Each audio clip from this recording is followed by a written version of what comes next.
السلام علیکم ورحمۃ اللہ وبرکاتہ۔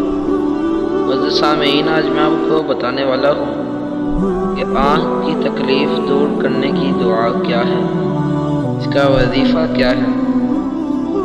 جس کی بھی آنکھوں کو پرابلم ہے اس دعا کو یاد رکھے اور پڑھتا رہے، انشاءاللہ جلد ہی اسے شفا حاصل ہوگی۔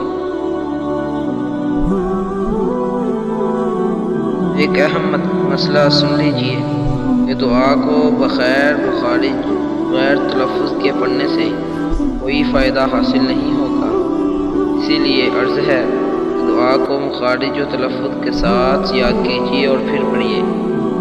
کسی عالم دین یا حافظ قرآن کو ایک بار سنا دیجیے، پھر دعا کو پڑھیے، انشاءاللہ تعالی اللہ نے چاہا تو آپ پڑھتے رہیں، انشاءاللہ آپ کو شفا حاصل ہوگی۔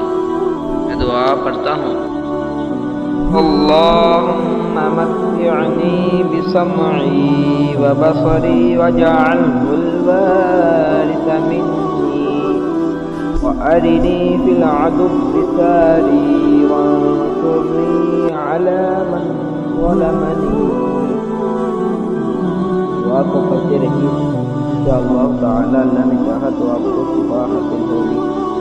ویڈیو کو لائک شیئر کر دیجیے اور چینل کو ابھی تک آپ نے سبسکرائب نہیں کیا، چینل کو بھی سبسکرائب کر دیجیے۔ جزاک اللہ خیرا۔